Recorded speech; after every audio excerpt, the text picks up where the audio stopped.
guys, welcome to the review show. My name's Austin. Fear is a new horror movie. It's out in theaters right now. A weekend vacation turns sinister when a group of friends must confront their worst fears one by one. Interesting concept for a movie that does nothing with it.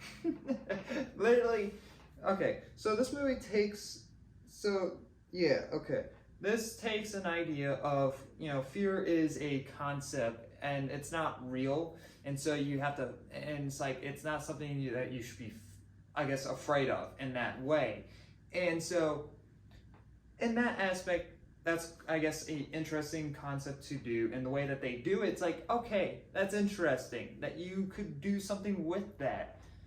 And it literally does the most generic ass thing ever. This actually reminds me of the Dark Anthology game series. Like, like that choice-based games that are like maybe 4 hours long and not really worth $70.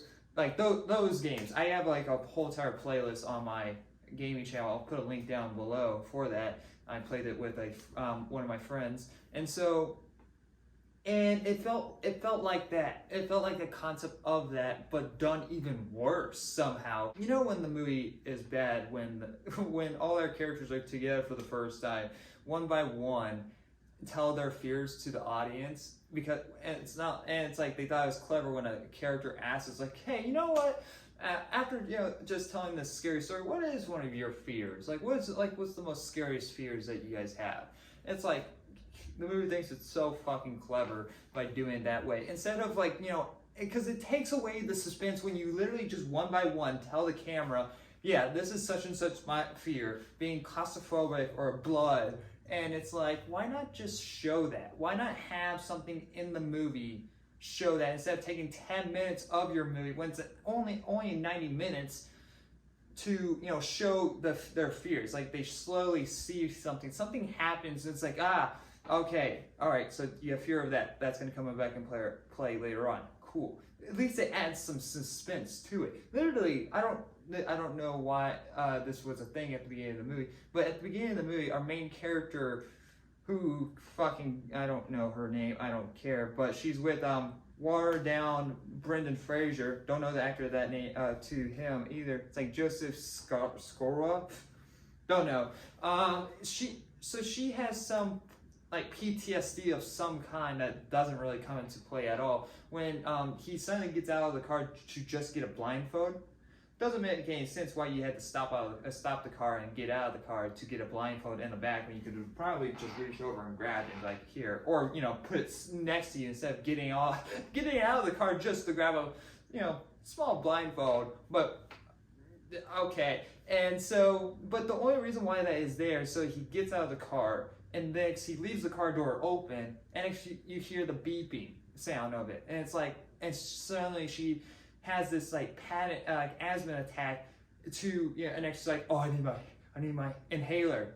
I guarantee, I don't know why she got freaked out by the sound for one. That never comes into play, but the asthma itself does, and it's like that scene for that only reason is there just for the audience to think, oh yeah, she has asthma, instead of actually do something implying something more scary for her to have an asthma attack, not just a sound that doesn't have any indication at all. If you wanted to do it in that way, at least maybe do it later on after they get there when she's blindfolded and he gets out of the car and all she hears is that bleeping sound, and because she's in darkness, she only can see nothing but black darkness because she's blindfolded. That's better if you wanted to do that. That's a better way to write it. And so there's a lot of dumb writing in this movie like that, and especially when it comes to later on when they apply that COVID, because they mention COVID. It's like, how you're making your movie so dated just mentioning COVID. It's like, okay, all you gotta say in one scene is like, it's been a tragic time. So let's just hang out as friends. That's the only thing you had to do to imply that, okay, COVID is a thing. Yeah, okay, you don't have to mention it like 20 times in your freaking movie. But the only reason why they did that is because it's somewhat of a subplot for the reason of them staying, but it's not at the same time. Because Nothing that happens in this movie actually fucking happens. That's the best way I can say it. And so implying that the things that do happen, they don't ever get explained. They just suddenly start happening. It's just like, boom, all right, we're in the feet of the scares of things. What? And it's literally the most cheap-ass scares ever. It's literally beat by beat, like the same jump scares, like a person coming up behind you and, you know, and it scares you, or a door slams, or someone busting through a door. Literally, no joke, someone screamed through that. In that part, I'm like, that wasn't even scary. That was fucking obvious. And next, when things actually start happening, it's a CGI fest, and the characters like is saying it's not real. I'm like, yeah. It doesn't look real, so you're right on that part. It looks like shit. I skipped Missing because I thought that was gonna be bad. And next people come out saying, no, Missing is actually pretty good. I actually liked it. And you know, reviews are all like it has like 80% on Rotten Tomatoes and all of that. I'm like, so I skipped out on that movie to see this movie. I don't know what the fuck is wrong with me, but apparently I thought this might be a little bit better than Missing, because the idea of being on it, just looking at a screen for the whole entire movie doesn't find like interesting to me. I'm planning on seeing it. I am planning on seeing it, but I did need a weekend break. But I'll go see it at some point. But I just find it funny that this is the movie I go see, and that's why I go and skip. Fuck. I'm gonna give Fear an F. I mean, it's January, of course.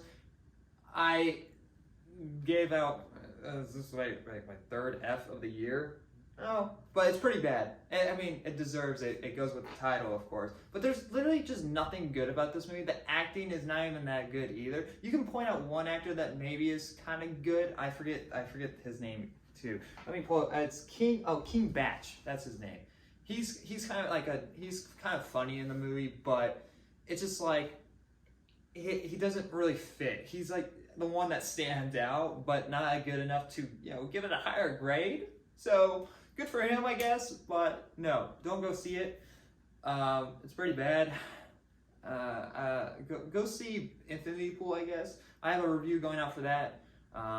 So hear my thought. So just wait for my thoughts on that one. But if you had to, but those are the only two movies that came out this week. So if you had to choose, go see Infinity Pool, because at least that one's more interesting, and it's pretty good in some parts.